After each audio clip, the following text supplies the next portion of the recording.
The scenario we're going to be playing today is called Recon. It is number 8 from the Steamroller 2015 scenario pack. There is no kill box. You need 5 points to win.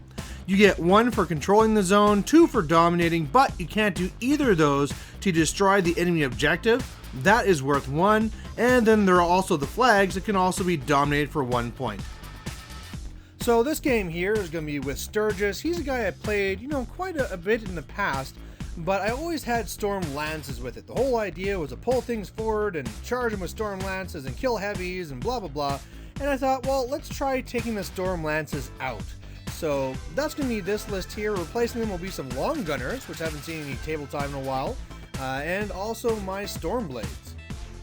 And on the other side will be Abby2. So this one here is going to be her tier. And it's going to have an Archangel in it. This is what the board looks like here. I know you guys have been saying the same scenario for a while, but that's because we just did a lot of games, and I just didn't want to reset up the board. So, sorry if you're tired of seeing the same battlefield and scenario, but anyway, yeah, I got my list kind of spaced out here, and on his side there, yeah, big old Archangel, always great to see that on the table, and really what I feel is going to happen here, and by the way, I won initiative, I went first, and so he was able to set up his Striders there, so they're way far away from the gun mages, so they're going to be a real problem for me to deal with. Otherwise, that Archangel's probably going to get Gorman. I mean, we got Snipe on Gorman. I can't use the feat to get the Archangel closer, but I mean, he has to be pretty close to do his thing, and then Gorman can just walk up and blind him, and that'll be great. So otherwise, if he doesn't get into a spot where I can do that, my Long Gunners can get sniped too, and I can just shoot 18 inches away and do a lot of damage. So overall, I think this should go pretty well. So on my turn here, most of it's going to be really just rushing up here for the first turn. I get Arcane Shield up onto the Stormwall, I get Snipe onto the Gorman, and then there's a couple of interesting things I want to point out here. The Stormblades. Now, Stormblades really don't want to fight Striders, they just kind of die. So I ran them more to the middle trying to redeploy them, but that was really kind of foolish because the time is going to take them to loop around and get to the middle. The game will be over by then, so they're kind of wasting their time.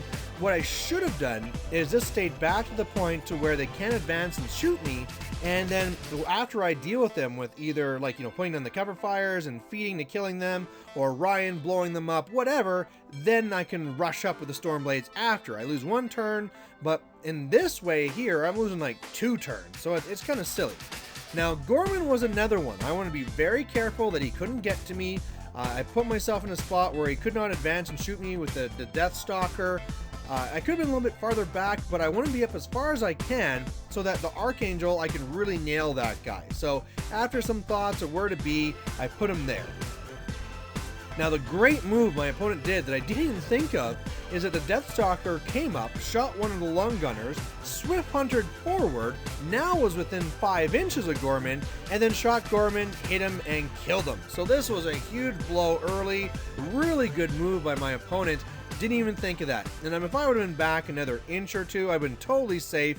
But yeah, losing Gorman first turn, not exactly what I wanted. Otherwise, Fortify is up onto the Seraph. Everything's kind of moving up here. He tried to get some lucky drifts. Didn't really happen. The Striders went and did a big combine into the Stormwall, and the Angelius shot it as well.